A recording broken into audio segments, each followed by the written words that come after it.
Tenemos entonces dos cantidades de interés muy importantes, por cierto, como es la rapidez,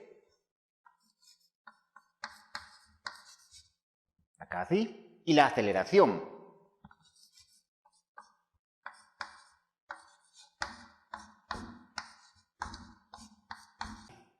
Ahora, estos serían los tamaños de la aceleración y de la velocidad. Bajo el punto de vista vectorial, ya dijimos que la velocidad en cualquier punto es tangente a este punto que está ahí. Ahora, ¿se recuerdan que cuando teníamos las dos velocidades, una acá y otra acá, el cambio en la velocidad iba en esta dirección? Entonces, cuando el límite tiende a cero, esto es muy importante, la aceleración es un vector que va dirigido de acá hacia la parte radial, acá así. Entonces, la aceleración es radial y hacia el centro. A esta aceleración que es radial y hacia el centro se le va a llamar aceleración centrípeta. Centrípeta.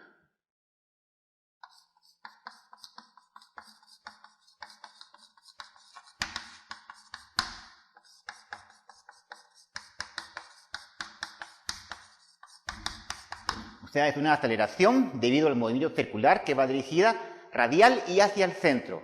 O sea que en cualquier punto en que podamos dibujar un vector velocidad que sea tangente a la curva radial y hacia el centro, va el vector aceleración.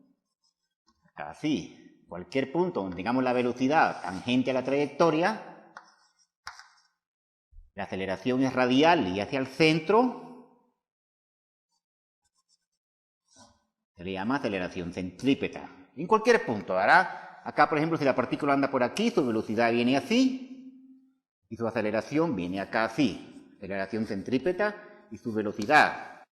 Cuando pase por aquí, por ejemplo, en este punto, su velocidad es tangente, su aceleración es radial y hacia el centro. Radial y hacia el centro.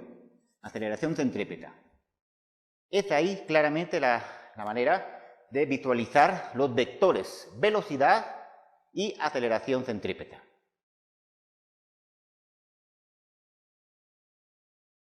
En resumen, vamos a decir en pocas palabras todo lo que hemos hecho. Tenemos una partícula que se mueve en una trayectoria circular. El observador traza su espacio en dos dimensiones, colocado él en el 0, 0. Muy bien, tenemos entonces el movimiento de una cierta partícula en esta trayectoria. Lo primero que habíamos dicho era que había un tiempo que tarda en dar una vuelta. A eso le íbamos a llamar periodo. Luego nos interesaba medir el número de vueltas que daba en la unidad de segundo. A eso le llamábamos frecuencia. Pero después también nos interesaba medir otra cantidad que le llamamos desplazamiento angular por unidad de tiempo. Y a eso le llamamos frecuencia angular, denotada con la letra W. Esas eran tres características de interés. Luego comenzábamos a hacer una cinemática del movimiento circular y habíamos dicho que la partícula en un instante dado de tiempo t se podía encontrar en cierta posición θ. Entonces habíamos definido lo que era la posición angular, el desplazamiento angular, la rapidez media angular, pero habíamos dicho que la rapidez media angular no nos interesaba tanto, sino lo que nos interesaba era la rapidez angular instantánea. Y entonces teníamos posición angular y rapidez angular instantánea como la razón de cambio de la posición angular en la unidad de tiempo. Luego habíamos dicho que esta rapidez angular instantánea era igual a una constante. Esa era la condición del problema. Muy bien, en base a esto podíamos predecir entonces la posición angular en cualquier instante de tiempo t, a sabiendas de conocer la posición angular inicial. Después habíamos dicho que aparte de ello la partícula se desplazaba linealmente sobre la trayectoria circular y trazaba lo que se llama una cierta longitud de arco S. S era igual a R por la posición angular, al radio de la trayectoria por la posición angular, que acá está.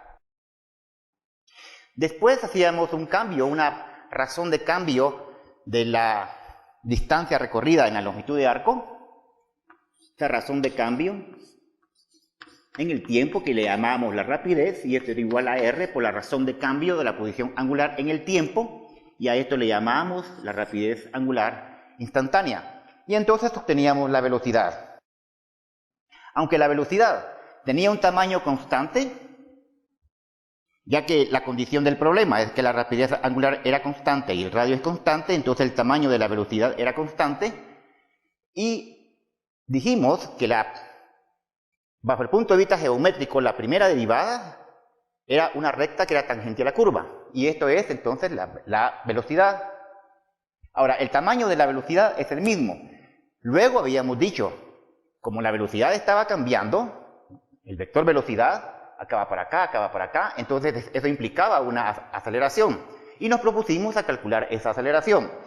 Básicamente entonces encontrábamos la aceleración, que le llamamos aceleración centrípeta, como la medida de la rapidez al cuadrado dividido por el radio, o el radio por la rapidez angular elevada al cuadrado. Estos son los tamaños. Muy bien. Básicamente eso es, en resumen, lo que hemos conocido de nuestro movimiento circular. Ahora,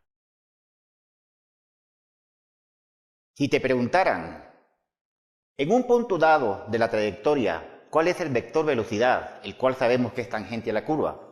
O, ¿cuál es el vector aceleración, el cual sabemos que es radial y hacia el centro? ¿Cómo lo calcularíamos? Porque hasta el momento solamente conocemos su rapidez y la magnitud de la aceleración. O sea, los tamaños.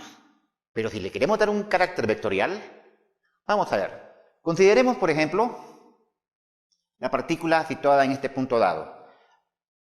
Sea r el radio de la trayectoria circular. Y ahora hagamos un vector. Pongamos el vector posición. Tomémosle acá r. Llamémosle r aquí así. Esta r tendrá dos componentes. Una componente en x y una componente en y.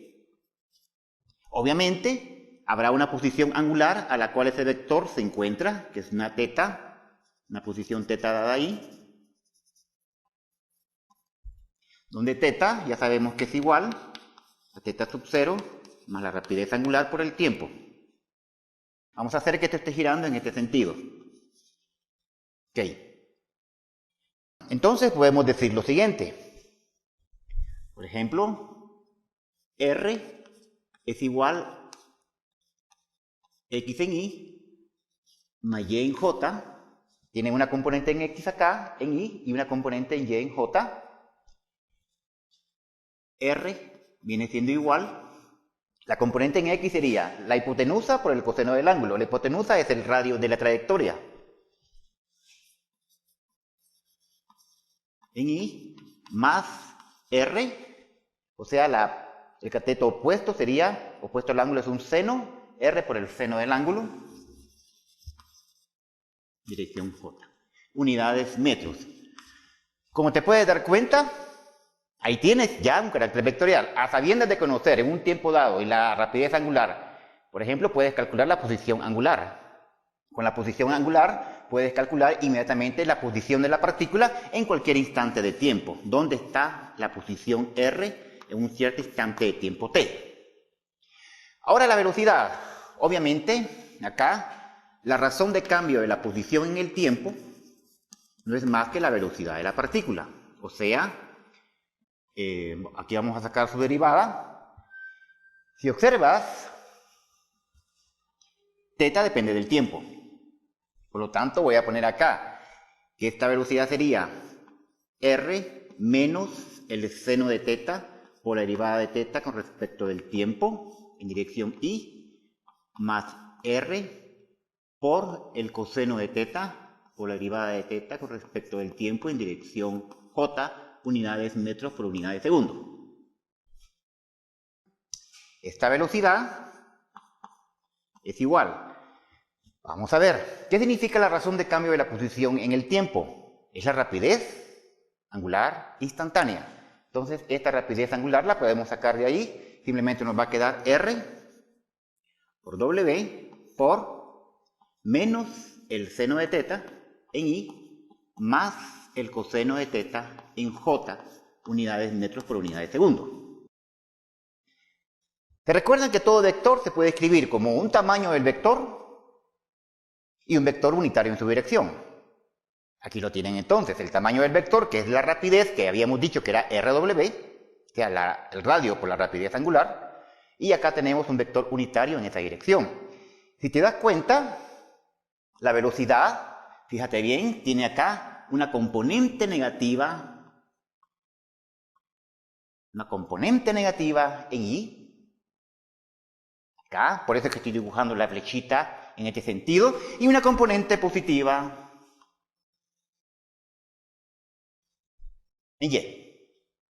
Entonces, si te das cuenta, te pregunto, ¿será que este ángulo θ, será este ángulo θ o será este ángulo θ? ¿Cuál será este ángulo? ¿Este o este? Te lo dejo de inquietud. Ahora vamos con la aceleración. Obviamente, la razón de cambio de la velocidad en el tiempo no es más que la aceleración del sistema. O sea que esto sería igual a decir, RW básicamente es una constante, ¿verdad? Lo podemos sacar de ahí, ningún problema. Y acá tengo que sería menos coseno de θ por la derivada de θ con respecto del tiempo en Y, menos acá, por la derivada del coseno es negativa, menos seno de θ por la derivada de θ con respecto del tiempo en dirección J, unidades metros sobre segundo cuadrado. Ok, si te das cuenta otra vez, acá tenemos la rapidez angular instantánea. Por lo tanto, la puedo sacar como un factor común y decir que la aceleración, la cual estoy llamando aceleración centrípeta, va a ser igual a R por, saca acá W factor común, W cuadrado, menos coseno de θ en Y, menos seno de θ en J, metros sobre segundo cuadrado. Ahí tenemos entonces la aceleración centrípeta como vector. Obviamente, te vuelvo a repetir, para un instante de tiempo t dado, por ejemplo, vas por aquí, por así decirlo, por un tiempo t dado, puedes conocer la posición angular, la cual la metes acá, y este es el tamaño de la aceleración centrípeta. Entonces, observa, ¿qué dice acá? Dice que la aceleración tiene una componente negativa en Y y una componente negativa acá en J. Entonces, si te das cuenta, es como que yo ponga acá así, tiene una componente negativa en J y una componente negativa en X. Ahí estamos. Esta sería R, el radio por la rapidez angular al cuadrado por el coseno del ángulo, es esta componente de acá. R, o sea, el radio por la rapidez angular al cuadrado por el seno del ángulo, es esta componente de acá. Ahora, aquí se mira de inmediato el ángulo θ, ¿verdad? Es obvio que el ángulo θ acá es este. Pero te pregunto otra vez, ¿dónde está el ángulo θ? ¿Aquí o aquí? Bien, entonces básicamente ahí tenemos cómo calcular la posición, la velocidad y la aceleración de una partícula que se está moviendo en una trayectoria circular con rapidez constante.